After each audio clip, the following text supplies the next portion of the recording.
want to drag him into a dogfight from round one. When are you putting him to sleep? I don't have to do much but to bring it. Every time I've always looked for a knockout, I've got one. When he said he gonna press you and knock you out in the second round. And I love it. It follows into my plan.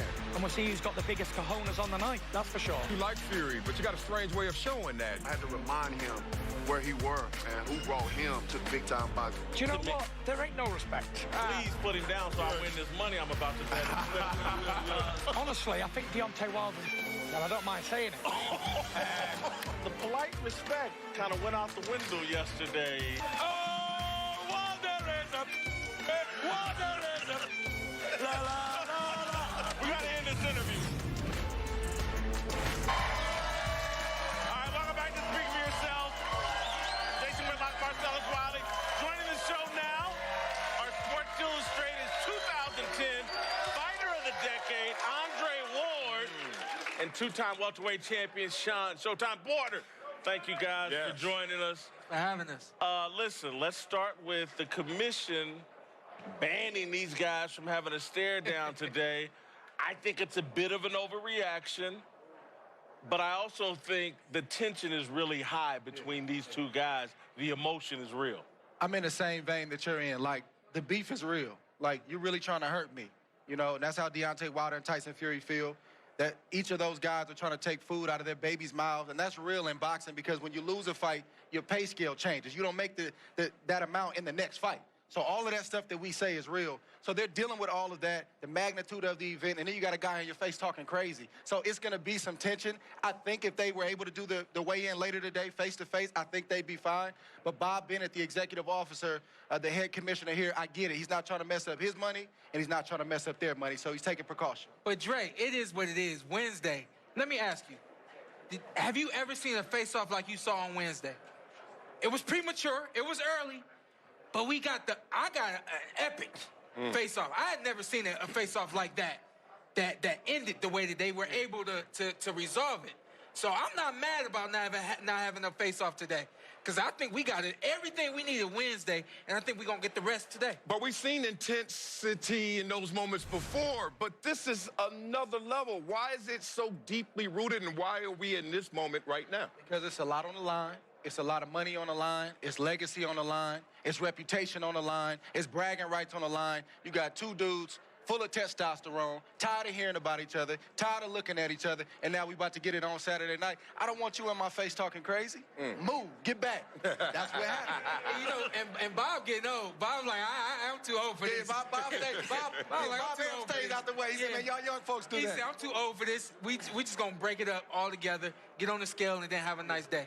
Are you buying that Tyson Fury is going to bring the fight to Deontay Wilder? I done ate all that up, man. I do. I believe it. I believe he's going to take the fight to Deontay. Okay. I believe that there's some success that could lie in that.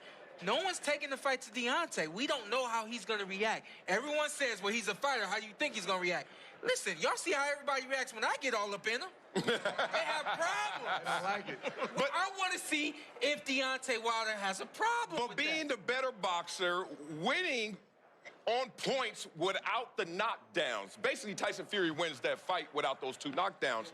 Why would you change that plan? Who revises that strategy? Even again, we talk about he's saying he wants to knock him out in the first 2 rounds. Maybe he wants to get an early lead, a comfortable early lead, and then start the box after that. So, yes, we all in agreement that his best attribute is his movement, his speed, his elusiveness, and his hand speed.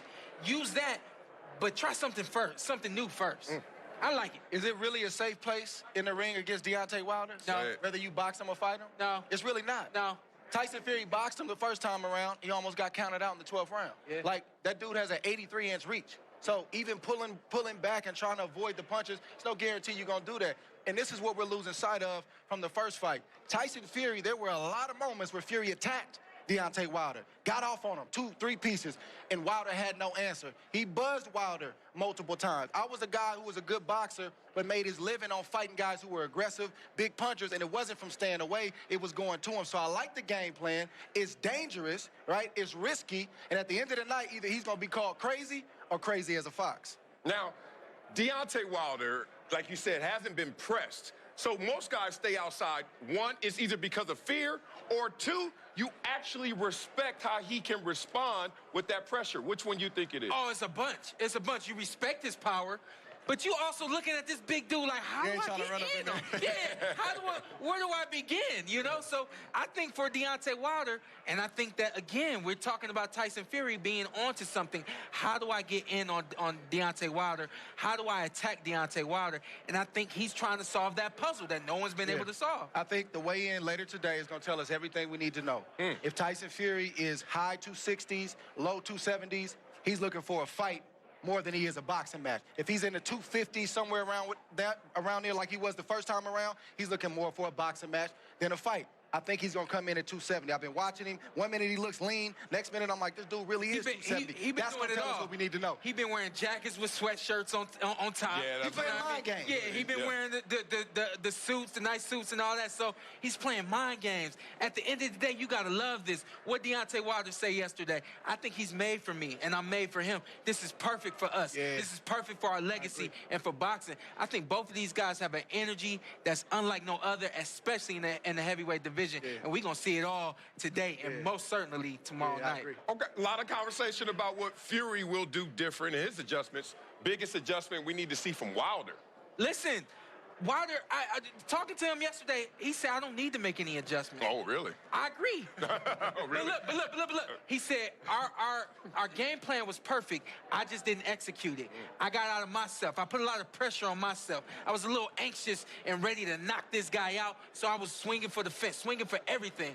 I think his adjustment doesn't lie in the boxing style, what he's going to bring, but it's he's going to manage his emotions. Yeah. He's going to manage his patience and be more poised in the ring and be more accurate. And I think that's where his success lies. I think the biggest thing I'd like to see Wilder do, like we know what his gift is, right? The right hand. He's got God-given power. His body doesn't speak to having that kind of power. Skinny dude, rangy, but he has it. He's also learned the nuance of setting that power up. He knows how to get a guy in a certain position, wait for the right time, and get it off. I just want him to disguise it a little bit more. If I'm sitting at home on my couch and I know what's coming, that guy that you fighting, he knows it's coming too. Certainly knows. He disguises it, and he disguises it by feints, looking like you're going to do something, but actually not doing it, and then using the left hand, the jab. 83-inch reach, man, use your God-given ability. We had Leonard Ellaby on the show earlier this week, and he pushed back against me that I think these two guys, because they're heavyweights, can lift all of boxing. If this fight is what it's supposed to do, everybody at all divisions benefits in a way that Floyd carried the sport for a while, but heavyweights can carry it even further. You have to pay homage to Floyd Mayweather because he made it possible for myself, for a lot of us, to make the money that we make right now. He transcended the sport. Then you have the heavyweight division that everyone in the world never watches boxing, but they know who a heavyweight is. They know what a heavyweight champion is. America has to have a heavyweight champion. And as long as the heavyweight division thrives, we all thrive. Yeah, I agree. I mean, obviously, with Floyd's reign, and as long as he did it, he kind of got us off of the mindset of, you know, as the heavyweight division goes, the sport goes. So it's not quite that anymore. But anytime the heavyweight division is thriving, boxing is thriving. And there's one thing that Floyd was missing in his fights that the casual fan yearned for. What they want now. The imminence, right? Feeling like this fight could end at any point in time. I respected Floyd, right? He was one of my legends, one of the guys I looked up to, but I understood the nuance of what I was looking at. The casual fan doesn't. But they understand a knockout. They understand the knockout. They understand that clearly. We getting that tomorrow. Ooh. Now ask me who. I'm getting there. I'm getting there right now because if you look at this, we've all seen big fights. This seems really big. I mean, as I was coming in around 8 this morning, I saw at the lobby bar, MGM is packed. Y'all ain't catch that. But it is mega, but which one is the bigger star? Is it Fury or is it Wilder? The bigger star? It's gotta be Fury because Fury he's multi-dimensional. You know, he can do a whole lot, and he can do that everywhere. He just did it in the WWE. He just did it in wherever they were. They were in Europe or something like that, in Africa. He did it over there. He's been everywhere. He's been able to translate everywhere he's been. So I think right now... So this draw is greater for Fury, you think, right now, than it is Wilder? You know, and they got into that argument during the presser. who brought all these people here? That's what I'm asking. They both did. Yeah, They don't both do that. did. Get off that fence. Which one? They both did. Okay. But if we being real, it's a lot of foreigners here today. It's a lot of foreigners Listen, here today. I'm not going to get caught up in all the semantics of who brought the fans, who didn't. The winner of this fight, that's the bigger star. Yeah. That's the one that's going to graduate. That's the one that's going to be the household name. They both getting a check, but one person's leaving here with a different cachet when they get out that ring if they get their hand raised. Sean's saying there's going to be a knockout. Do you believe that? And if so, who's getting knocked out? So this has been my stance on a prediction.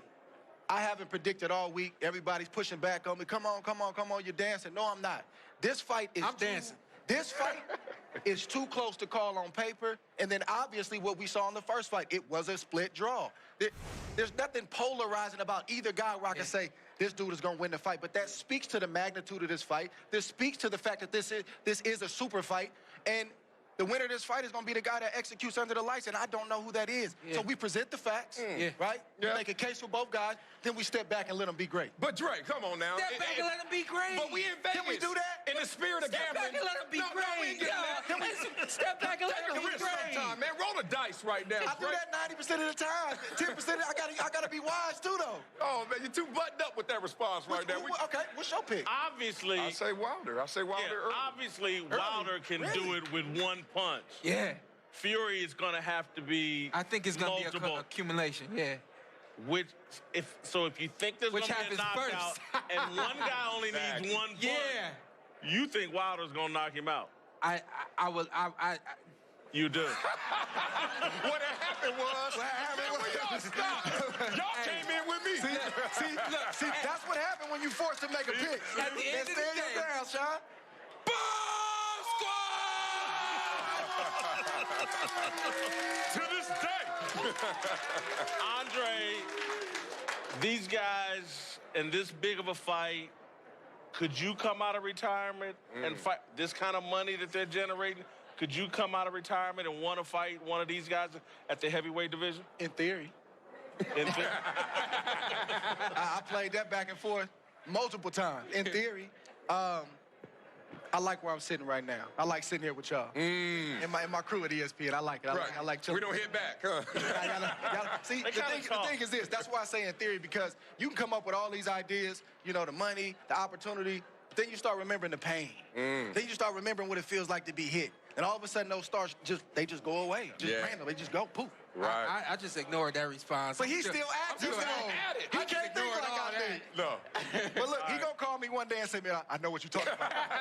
We got to go. Stick around. Well done. At the end of the show, find out our approval rating for Deontay Wilder. And Uncle Jimmy will be here to tell us what he thinks of the heavyweight champ. Speak for Yourself is presented by Hyundai. And we are coming to you live from Las Vegas. More after this.